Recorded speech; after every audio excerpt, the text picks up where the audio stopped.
Welcome back, everyone, to the second season of Making Waves, the show from the Chicago Maritime Museum all about our city's past, present, and future on the waterways.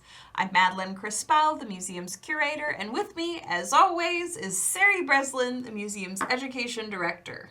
Thanks, Madeline. Our guest this month is Danielle Gallet, the founding principal of Waterwell, a water resource strategist, an urban planner, a public speaker and educator who has worked in the water industry for over 18 years. Danielle has a BA in business management and an MA in urban planning and policy. Prior to starting Waterwell, a women-owned and led consultancy focused on water-related initiatives, Danielle served as Director of Water Resources for the Metropolitan Planning Council in Chicago, Illinois. She is also the author of Drinking Water 123, a guide for elected officials and community leaders, as well as a number of published articles. Danielle is an active member in the water sector, serving as a steering committee member for the American Planning Association's Water and Planning Network. She is also a member of the American Waterworks Association, where she has sat on a number of committees, including as chair of the Water Efficiency Committee for the Illinois section. With a background in the performing arts, Danielle is deeply passionate about the role artists can play in contributing to creative solutions and brings a multidisciplinary approach to her work.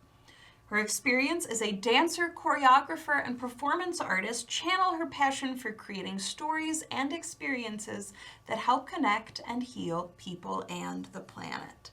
Welcome, Danielle. We are thrilled to have you on Making Waves. Absolutely, Danielle. And that makes me so happy. The arts, and happy Earth Day to everybody. Happy Earth Day. This is a perfect guest to have today, Earth Day. And, you know, when I was telling people about who was going to be on our show today, everybody wanted to know, what exactly is a water planner? It's a great question. Thank you both for having me on today. I really appreciate it. So what the heck is a water planner? What I will say is when we think about our drinking water or wastewater or storm water, and we think about the infrastructure that goes into that, we have to plan for communities and how they receive those services. And so that infrastructure or the governance of that infrastructure, who manages it, oversees it, how we plan to make sure that we have enough of it going forward for the communities that we serve, all of this requires planning and strategy, and it's ongoing. And so that's part of the work that I get to do with many different communities around in Chicago, in the region, Northeastern Illinois, in the country, and a little bit internationally. That's awesome. Now, we have a great photo here that I think does a good job of illustrating why, I mean, this is an important job everywhere, but especially in Chicago. Do you want to tell us a little bit about that? Sure, yeah. So, yay Chicago, right? Yay! One of the things that is so fun to point out about our beautiful skyline is one of the most defining features of it is Lake Michigan, which is one of the 5 Great Lakes in the world. And so one of the things that I love to point out is that while we enjoy the economics and the city and the arts and vibrance and culture and all the things that are offered to us in our neighborhoods and our communities, the one defining thing is water. It's there. It directs us. It keeps us in line for understanding what's east, what's west, and it keeps us in line with our directional as well. And so it's really important when we think about Chicago, it's defined by water. But one of the things that maybe most Chicagoans don't fully understand is that that lake, Lake Michigan, which is where we source our drinking water from, it's not an unending well of water supply for us. We actually have a limit to it. Right, that's a good point. That's very interesting because I feel like people in general tend to be very wasteful with water. And we have had an episode on the canal, but not on... Our episode was on the I&M canal. Everyone will remember, Yeah. our many viewers at home will remember Dr. Wayne Durkis, who Yes. came on to talk about the Illinois-Michigan Canal. Exactly. But not necessarily the Sanitarian Ship Canal. Which we have a great map of for you right here. And this is interesting. If you want to explain a little bit about what this means. Yeah, happy to. So these maps, it's obviously a before and after. And those of us who live in Chicago probably know or have heard of the famous reversing of the Chicago River. So Chicago is located where it is, not because it's on Lake Michigan, but the actual location of Chicago happened because of the Chicago River and where the Chicago River used to flow out into Lake Michigan. This was a hub connecting the Great Lakes all the way down into the Mississippi River Basin, ultimately to the Gulf of Mexico. It was huge for traders. It was a huge stopover, and that's what brought Chicago. What's interesting of the story is that before 1900, again, the Chicago River flowed into Lake Michigan. You can see that subcontinental divide on both those maps. So If you've why ever did... driven on Ridge, that's why Ridge is called Ridge. There you go.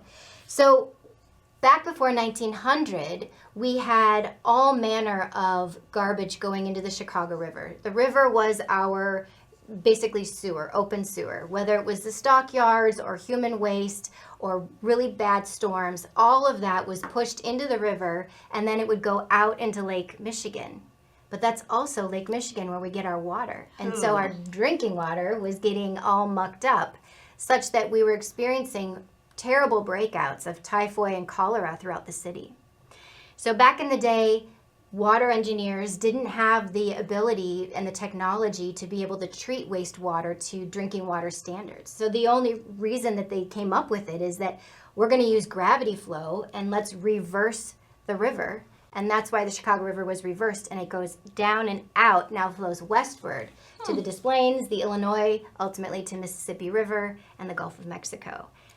It doesn't seem like an easy answer. Undertaking.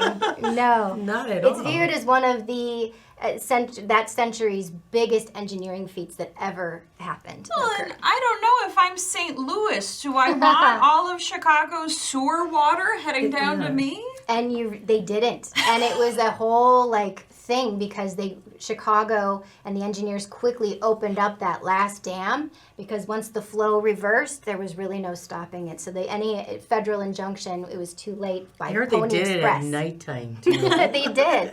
But what's fun is there's a joke that St. Louis got its revenge by bottling up all of that dirty water and returning it back to Chicago in the form of its famous beer. Well, there you go. A little bubbly creek, it's carbonated, right, folks? Yeah, the Maritime Museum is on Bubbly Creek, so we're well aware of all of that. You know what's actually been in the news a lot lately is talking about data centers and how they use water. They use a lot of water. Yeah. Can you Yeah, talk to us a little bit about Sure. Yeah, those of us in the that water impact? industry. Yeah, it's a huge hot topic right now. So many communities are grappling with wanting to bring in, new tax dollars, wanting to bring in business. But they're very controversial. Not only we hear a lot in the news, a lot more about the energy consumption and the concerns of our energy grid with data centers. But I would say underlying that, what really is critical is looking at our water and our availability of water. and what's the best use that we use for water. And so you see throughout the Great Lakes in particular, which is if you were someone looking to put a data center in, it's a great place to look because we have these huge, beautiful lakes with a ton of water in them. But we have to be so careful as communities understanding what will that water use put strain on for the rest of the uses that we want in our region. And so it's a huge, many communities are grappling with this game time. I would say any of the viewers, if you could inform yourselves, support your government, local government, and really clearly evaluating if data centers are really something that serves your community or not. I think that'd be a great idea. So that point you made about this affecting the whole of the Great Lakes. We've got a great map here that shows the Great Lakes watershed. And I hope for our landlubbers at home you'll explain that term. But this is something that affects a lot of people. What are we looking at here? Yeah, so this is a map of, like you said, Madeline, the watersheds of the Great Lakes. So what the heck is a watershed?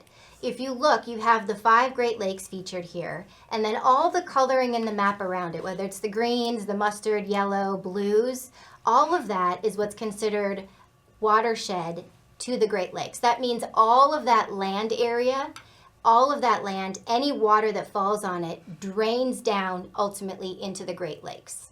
So it is the watershed. It is all of that area drains to the Great Lakes. It helps replenish the Great Lakes.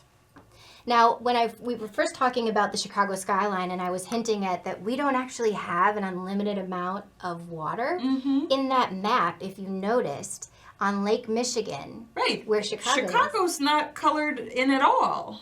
And therein lies the pinch. When we reversed the Chicago River, we effectively removed ourselves from the watershed of the Great Lakes. Wow. So, and it's probably pretty complicated to decide who gets what water. If Chicago's no longer part of the Great Lakes watershed, how do we decide that we get a right to that water? And I've also heard about places in like Arizona trying to get Lake Michigan water. So could you tell us a little bit about that, how that works? Sure, yeah. So as you can imagine, when Chicago removed itself from the watershed, and we just had this what's considered a complete diversion, and we just pulled all this water, the steel mills, all the industry happening, tons of water every day, coming out of the Great Lakes Basin and going ultimately, once we used it, down to the Gulf of Mexico. The other 7 Great Lakes states had a fit. Understandably. And that fit went all the way up to the U.S. Supreme Court, wherein in 1967, we had a U.S. Supreme Court decree that then allowed Chicago and state of Illinois to have a specific allotment of diversion of drinking water. So we could hit a limit. So we could hit a limit. And Pay that's attention, why people. we could hit a limit. And we have to be so careful. And it really helps to support this idea that we love our city. We love the lake. It defines part of who we are. And understanding that it's not an unlimited supply, it's a fantastic opportunity to be great stewards. Well, and we have a map here of sort of the complicated spider web of, I mean, what are we even looking at? Tell us. So it's a great word for it. It's this total spider web. This is one of the latest maps of who all, meaning communities in northeastern Illinois that use and receive Great Lakes Michigan drinking water. And you can see it is very much a spider web. Chicago itself alone provides drinking water not only to Chicago, but also 126 other suburban communities. So you have all these different communities that receive Lake Michigan water for their drinking water source, but they all have to go through a very rigorous permitting process with the Illinois Department of Natural Resources that limits how much each of those communities can use of drinking water every single day, so that we stay within that consent decree by the U.S. Supreme Court. What happens if they go over? We're in big doo-doo. Do they just turn off the water? They don't turn it off. There's kind of some magic that they fudge to make sure that overarching the state is still staying within it, but they're going to get a hand slapped, and thankfully that does not happen very often. So Wow. let's say one of those communities that gets an arrow pointed out from Chicago that's getting Lake Michigan water, and they want to open a data center that's going to use a lot of water. What does that mean for that community? They will have to make darn sure that they don't go over their permitted allotment, no matter what.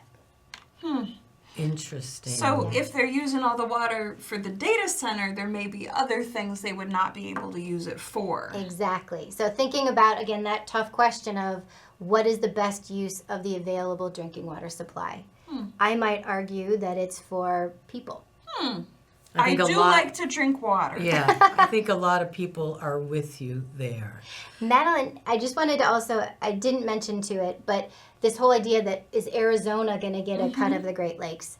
One of the things on the larger regional scale of the Great Lakes is that we did come together, and in 2008, all of the Great Lakes states came together to form what is known now popularly as the Great Lakes Compact.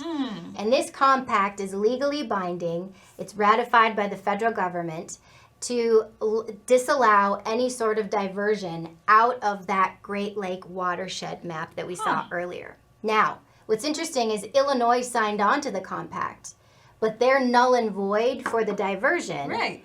Because they just point to the U.S. Supreme Court decree that holds us in line for our usage. But they still, the state of Illinois has to adhere to the conservation and efficiency measures of that compact like all the other Great Lakes states. That's interesting that didn't happen until 2008. That seems like I think it it was wasn't that the long chirping, ago. Yeah, the chirping of Arizona, or even as far as China, thinking that they might pipe in. Well, we better Great keep Lakes. all of our chocolate chip cookies close, close at hand. Exactly. So this next image that we have is one that lots of people often wonder about. And as a sailor, we see these all the time, and they're very cool and sometimes eerie if you get too close. You can't get too close. Can you talk to us a little bit about what this beautiful wedding cake out in the middle of the lake is? Or circus tent. Circus tent. Sure. So thinking about Chicagoans and again the lake and planning for water, we have some really great visuals that remind us of the massive amount of infrastructure that goes into shepherding and being good stewards of usage of that water. One of them is this wedding cake, otherwise known as a water crib.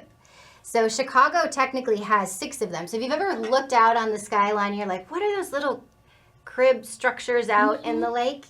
That's what that is. It was actually built as a water crib, and down below it is the pipe that 200 feet below brings in fresh Lake Michigan water and pipes it into one of 2, which is the other image you can look at, water purification treatment plants in the city of Chicago. And that's right next to And the that's- cake. Exactly. Right next to the cake, what you're looking at is an aerial view of the Jardine water purification plant. If you look close, you can see that that's the edge of Navy Pier. So Right? if you've seen this, right on the north side of Navy Pier and wondered, I wonder what that is over there. That's where they filter the Yeah. water. What that is the world's largest filtration plant. Whoa. Well, no wonder we put a Ferris wheel there. That's something good to look at. Yes, it's pretty incredible. This water filtration plant can actually purify up to 1.4 billion gallons of water per day. Now, to the layman, that sounds like a lot. That's Is that way a lot? That's very much a lot. We never hit that. We're more in the 700s on Okay. a regular basis. But it's pretty incredible.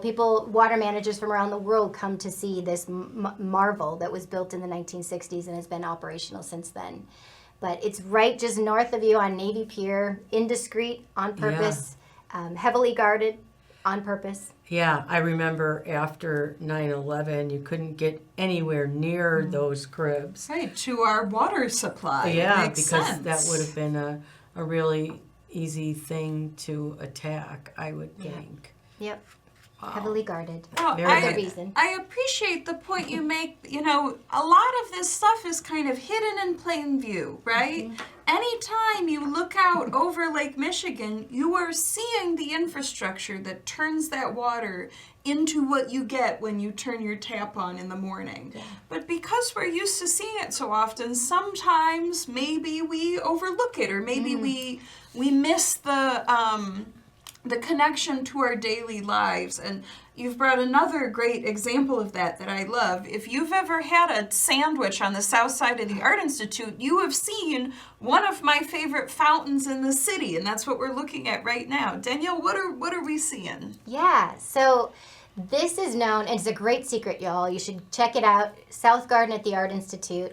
It's a beautiful garden to sit at, as Madeline said, and have a sandwich and lunch. Yeah. But featured there is this little known secret, which is this beautiful fountain, and it's known as the Fountain of the Great Lakes. And it was built by Laredo Taft in response to Daniel Burnham when working with all the different artisans and sculptors for the World's Exposition that happened here in Chicago. And he was irritated that none of them had really featured the great water resources or resources of the West. And so Laredo Give it to an artist. Give it to an artist.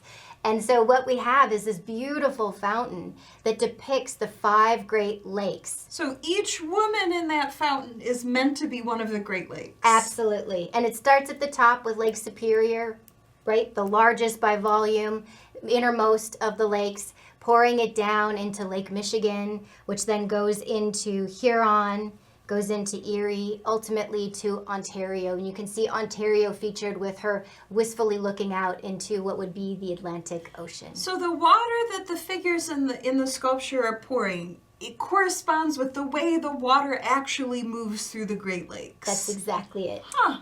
Goes to show the importance of bringing water engineering and the arts together, doesn't it? Yes. Yeah, that's a perfect example.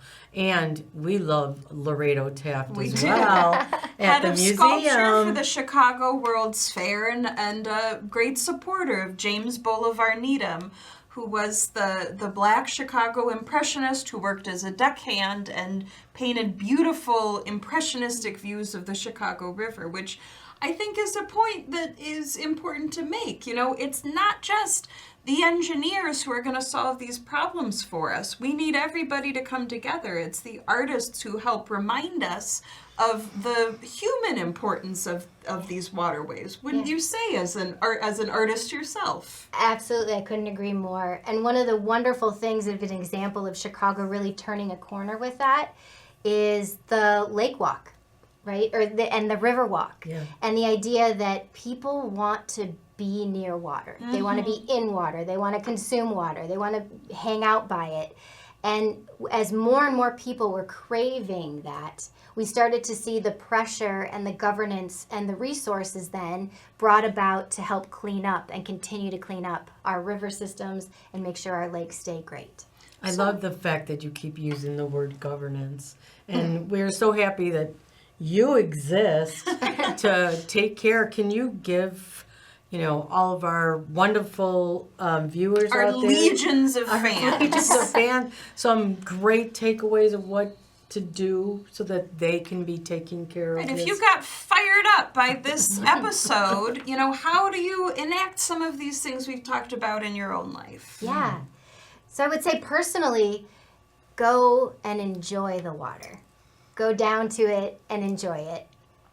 As far as home practices, turning off that faucet when you don't need it to be running continuously. Thinking about, do I really need to water that grass with drinking water? That's a big one. Our water usage in summertime skyrockets for drinking water, but it's not used for drinking water. It's used to keep lawns green when maybe we could be okay with a little bit of yellow, which is natural for grass to go dormant.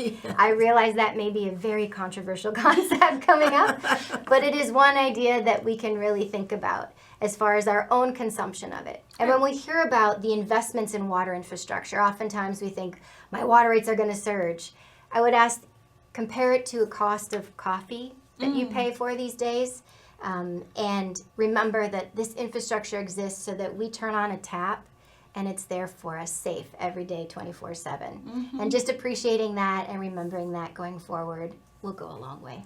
Well, Danielle, this has been a pleasure. Now, if people are interested in this, if they want to themselves become a water consultant, what would you tell them to do? I mean, just to read, to learn, to give a little ring to their congressperson if a data center's opening in their community? All of the above.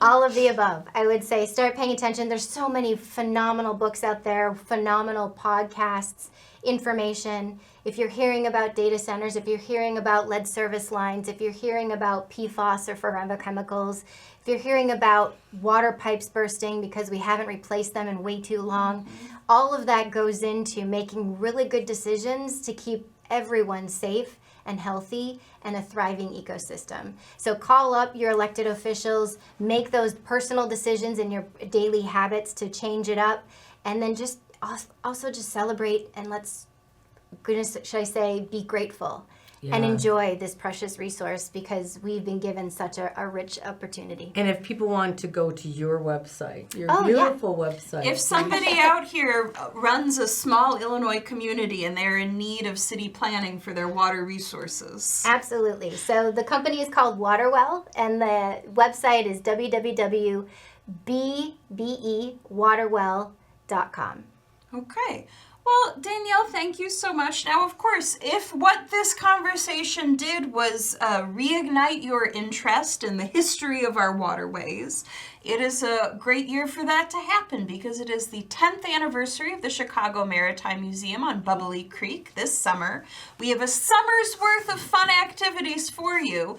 This May, on Third Friday, we'll be opening Big Shoulders, Wet Feet, a contemporary art exhibition of Bridgeport artists. On June 26th, on Friday, we will be opening A Decade on the Creek, our show overlooking the last 10 years of the Chicago Maritime Museum. Then Wednesday, July 22nd, this is hot off the presses, we will be having our sailgating concert. Like tailgating, bring your picnic blankets down to the Chicago Maritime Museum for an evening of maritime folk music.